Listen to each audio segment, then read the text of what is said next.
में मंच पर विराजमान हम सबके परम आदरणीय के केंद्र मान्यवर महामहिम मंगूभाई पटेल साहब, माननीय राज्यपाल मध्य प्रदेश शासन, अभी जिनने अपना विषय रखा, हमारे मेरे अभिन्न मित्र और प्रारंभ से विद्यार्थी परिषद के समय से लंबा समय शैक्षणिक उच्च शिक्षा क्षेत्र में ही गुजारा, माननीय इंदर सिंह जी परमार, माननीय उच्च शिक्षा मंत्री मध्य प्रदेश शासन, ACS श्रीमान अनुपम राजन जी, सम्मानीय सच्चिदानंद जोशी साहब, आपने बहुत अच्छे से अपनी बात रखी।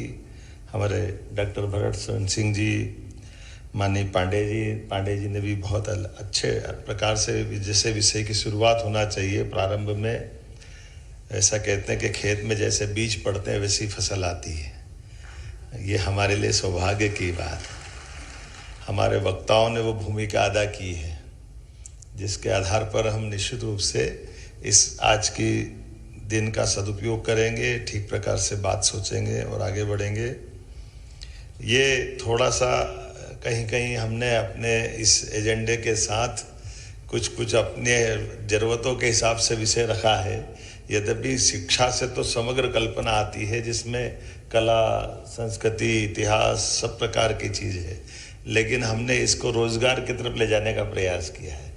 ये थोड़ा सा हमारे इस आज के समय की दृष्टि से रोज़गार आधारित शिक्षा, रुझान और नए अवसर, ये उस तरह से इसको ले जाने का प्रयास किया है जिसके माध्यम से ये शिक्षा भी वहाँ तक पहुँचाती है जहाँ तक हमको मालूम है। भागीरथ ने गंगोत्री से गंगा सागर तक की यात्रा कराई है, हम उस रूप में माने के उस भाव से ले जाने का प्रयास है जिसके आधार पर लंबे समय तक हमारे साथ जो कई सारी चुनौतियां जुड़ी हुई थी, कई प्रकार के अलग अलग, ये तो मैं यशस्वी प्रधानमंत्री जी को आपके माध्यम से धन्यवाद देना चाहूँगा।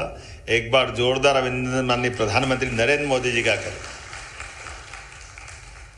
जिनके कालक्रम में अतीत में 2 बार और शिक्षा नीति के संबंध में विचार करने का प्रयास हुआ है, और एक बार 68 में, एक बार 86 में, और ये तीसरी बार 2020 में शिक्षा नीति पे विचार होकर नया ड्राफ्ट आया। दोनों बार के बारे में ऐसा कहते थे कि वो जो हुआ है चाहे 68 में हुआ या 86 में हुआ, लेकिन ये उधर आज़ादी के पूर्व काल के लॉर्ड मैकाले की पद्धति से कोई बाहर जा कर के बात करना या आना नहीं हुआ है।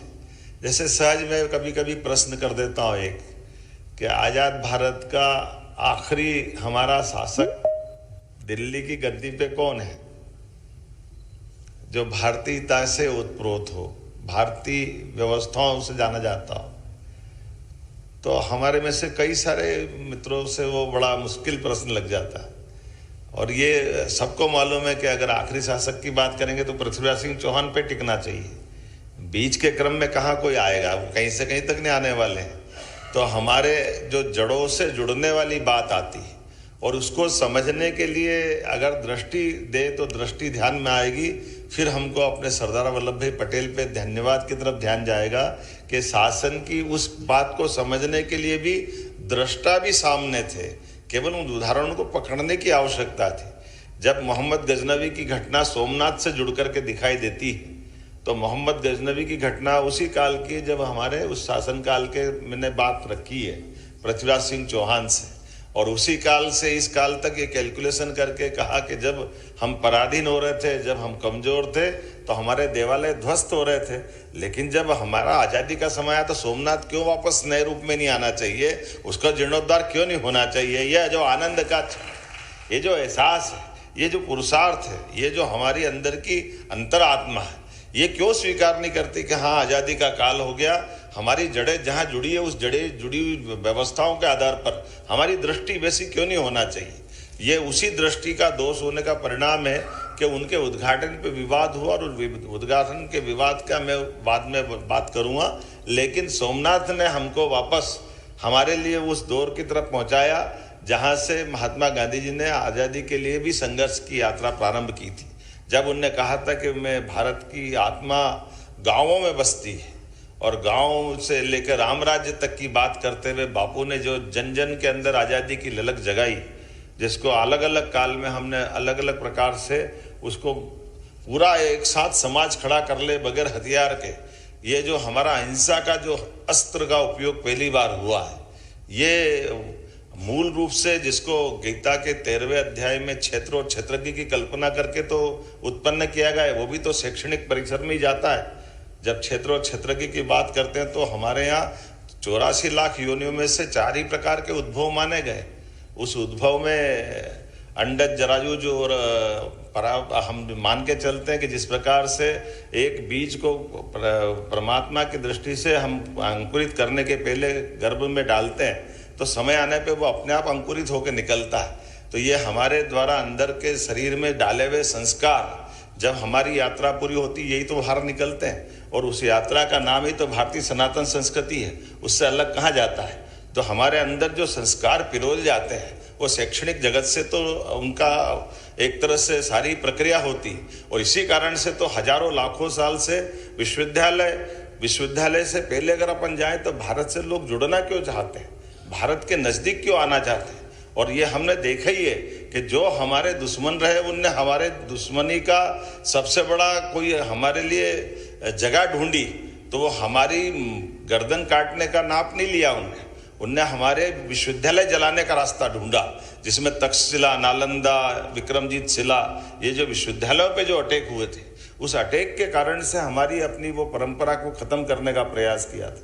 और इसीलिए माननीय आपने सही कहा कि हम तो 64 कला वाले राज्य से आते हैं, तो जो हमारी कलाओं के अंदर की जो लालित्य है, जो उसका आनंद है, मुझे इस बात की प्रसन्नता है कि भगवान कृष्ण ने कंस को तो मारा, लेकिन कंस को मारने के बाद अगर शिक्षा ग्रहण करने कहीं आए तो मध्य प्रदेश की धरती पे आए, सांदीपनी आश्रम को गौरवान्वित किया, और शिक्षा भी क्या शिक्षा ग्रहण की उनने। और इसीलिए वो हमारा उस समय का सिलेबस, उस समय की शिक्षा पद्धति, वो जो चीज़ें हैं उसको पुनर्स्मरण, पुनर्जागरण करने की जरूरत भी है कि कैसे कोई एक विद्यार्थी अपने काल में 64 कला, 14 विद्या, 18 पुराण, 4 वेद, और वो शिक्षा, ऐसी शिक्षा जिसकी सबसे बड़ी परीक्षा महाभारत के काल में जब युद्ध के घनघोर नगाड़े बज रहे हों, उस समय का कोलाहल भरा माहौल है, लेकिन वो मुंह पे शिक्षा ही तो आ रही है। ये कैसा दौर, कितना अच्छा दौर है, जिसके लिए अब मैं उसके गीत के भाव में पुरानी फिल्म में एक अच्छा गाना आया था, उस पंक्ति से अपने को ध्यान में आता है कि हाँ हम देश के वासी हैं, होठों पे सच्चाई रहती है, दिल में सफाई रहती है। तो जो होठों पे सच्चाई लाए और दिल में सफाई लाए, वही तो शिक्षा है, और वो तभी आ सकती है जब रोम रोम में समा हो जाए। तो मैं मान के चलता हूँ आज का जो आपने रोजगार सृजन के साथ शिक्षा की बात कही है, तो हमने अपनी शिक्षा नीति के परिवेश में बहुत सारे प्रकार से वो सारे प्रयोग भी किए जो पूरे देश में हो सकता है नवाचार के रूप में जाने जाए, अग्रगण्य के नाते से जाना जाए। तो एक तरफ मध्य प्रदेश के अंदर 70 से ज़्यादा विश्वविद्यालय हमारे पास हुए हैं, जहाँ प्राइवेट और सरकारी दोनों का जोड़े, और हमारा कैंपस भी बहुत बड़ा हुआ है। उस कैंपस के अंदर संख्या तो बड़ी है, लेकिन इन कैंपसों के अंदर भी हमारी बहुत सारी नवाचार की स्थिति भी दिखाई दे रही है। मैं इस नाते से शिक्षा मंत्री जी को बधाई देना चाहूँगा, उच्च शिक्षा मंत्रालय के सारे अपने अधिकारी, कर्मचारी और बाकी लोगों को बधाई देना चाहूँगा। जब हमने शुरुआत करते हुए गुरु की बात करी, तो गुरु से हमारा वो नाता उस प्रकार से जोड़ा गया जिसके कारण से कहा गया कि विश्व गुरु भारत था, तो विश्व गुरु हम किसी को गुरु शिष्य के नाते से देखने नहीं जा रहे। विश्व गुरु मतलब वही बात जिसके आधार पर जाना जाता है कि अंधेरे से प्रकाश की ओर जाने वाले व्यक्ति को हम गुरु कहते हैं, जो हमारे जीवन के अंधकार को प्रकाशमय कर दे, उसी को गुरु कहते हैं। इसलिए हमने वाइस चांसलर का नाम बदल करके कुलगुरु करने का प्रयास किया, ये हमारे अपने उच्च शिक्षा शैक्षणिक संस्थान में। और मुझे आनंद तो तब आया कि जवाहरलाल नेहरू यूनिवर्सिटी जैसे लोगों ने भी हमारे वहाँ का नाम भी बदल गया। तो ये अब अपनी यात्रा कहाँ से कहाँ जा रही है, अपनी मध्य प्रदेश से दिल्ली की तरफ ये यात्रा से आखिरकार वो सब प्रकाश दिया जिसकी आवश्यकता है। मैं महामहिम को धन्यवाद देना चाहूँगा, आपकी मौजूदगी में निर्णय हुआ और यहाँ फलीभूत हुआ और आगे तक चलता गया, उसका जो आनंद दिख रहा है। इसीलिए जब हमारे यहाँ 10,000 से ज़्यादा शैक्षणिक संस्थाओं में जब हमारी NEP 2020 के पाठ्यक्रम के हिसाब से पुनर्गठन की दिशा में आगे बढ़ गए, हमारे सांदीपनी विद्यालयों में लगभग कक्षा 6 से ज़्यादा, उसमें 220 से ज़्यादा विद्यालयों के अंदर कक्षा 6 के बच्चों को भी कोडिंग करने के लिए हमने अपनी कंप्यूटर लैब से जोड़ने का प्रयास किया है। ये जो हमने कहा कि केवल शिक्षा केवल कागज की डिग्री लेने के लिए नहीं हो, उसका जीवन में उपयोग हो और भविष्य की चुनौतियों से वो लड़ने में या उसको समझने में समर्थ हो। इसलिए AI, data science, machine learning, cloud computing, biotechnology, green energy, आज का जो समय चल रहा है, वाकई अब मैं इसको सरल शब्दों में यही कह सकता हूँ, आजकल करेंसी का जमाना है। लेकिन ये मान के चले कि स्किल ही करेंसी है, ये भारत वालों को मालूम था। इसलिए भारत के लोगों की दृष्टि के हिसाब से आज हम अपने स्किल पे ही जा रहे हैं। जब हम स्किल की तरफ चलेंगे तो आज के समय में इनोवेशन की तरफ भी आना पड़ेगा, और इनोवेशन में हम सब प्रकार से बढ़ रहे हैं। जब एग्रीकल्चर के मामले में भारत के अंदर सबसे तेज गति से आगे बढ़ने वाला अगर कोई राज्य है तो मध्य प्रदेश है। तो मुझे इस बात की प्रसन्नता है कि केवल हम खेती नहीं कर रहे हैं, खेती की शिक्षा, एग्रीकल्चर एजुकेशन भी हमारे सामान्य विश्वविद्यालय तक ले गई। ये हमारे लिए बड़ी बात है। हमारे चारों तरफ आज जो वातावरण बना है देश में, अपना उच्च शिक्षा विभाग इसमें अग्रगण्य भूमिका निभा रहा है कि हाँ, हम अपने विद्यार्थियों के लिए अगर वो शिक्षा के बाद कोई सर्विस में जाए तो, अन्यथा अपनी खेती किसानी भी करे तो उनकी शिक्षा दीक्षा भी आधुनिक तरीके से होना चाहिए, इसमें क्या कष्ट हो। इसी प्रकार से दूसरे भी बहुत सारे कोर्स खोलने की बात कही है। मैं महामहिम को धन्यवाद देना चाहूँगा। हमने अपनी कई सारी चीज़ों को, बनी बनाई व्यवस्थाओं को, चूंकि 2020 की शिक्षा नीति लागू हुई है, इसलिए बीते समय के कई कठिनाइयों को दूर करने के रास्ते भी हमने परिमार्जित करने का प्रयास किया, उनको दूर करने का प्रयास किया। और उसका उदाहरण हमारे मेडिकल यूनिवर्सिटी वाली बात आती है कि हाँ, मेडिकल यूनिवर्सिटी भी होना चाहिए, लेकिन मेडिकल यूनिवर्सिटी केवल पूरे प्रदेश के सभी मेडिकल कॉलेज को संचालित करे। जैसे प्राइवेट मेडिकल कॉलेज अपनी यूनिवर्सिटी संचालित कर रही है, ऐसे गवर्नमेंट वाले कर ले।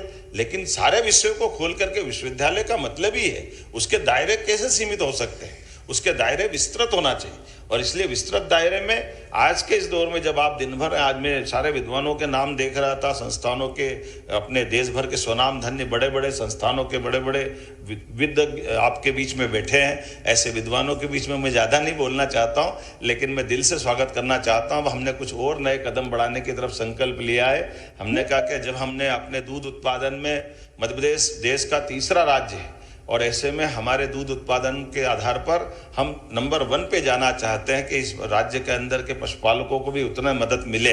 तो जब हम देश में नंबर 1 बनना चाहते हैं, जब 6 करोड़ से ज़्यादा पशुधन हमारे यहाँ है, ऐसे में केवल एक वेटरनरी कॉलेज से डॉक्टर कैसे इसकी पूर्ति कर सकते हैं। इसलिए ये कोर्स भी सारे विश्वविद्यालय में खुलना चाहिए। उस केवल पशुधन की बात नहीं करें, मत्स्य उत्पादन में भी मध्य प्रदेश बहुत तेजी से आगे बढ़ रहा है। जब विश्व का पहला नदी जोड़ो अभियान का 1 नहीं 3 संकल्प हम करते हुए आगे बढ़ रहे हैं। अपने यहाँ एरिगेटेड एरिया भी जब बढ़ रहा है, सब प्रकार की व्यवस्थाओं पे हमने ध्यान दिया है। तो मत्स्य उत्पादन से लगा करके पशुपालन तक, और पशुपालन से लगा करके और भी इसी प्रकार के नए नए सारे सेक्टर में जाने की आवश्यकता है। ये बात सही है, एआई के ज़माने से थोड़ा सा लोगों को डर लगता है। मैं कहता हूँ कि डरने की बात कम है। याद करो 2000 साल पहले हमारा तो अतीत कितना गौरवशाली है।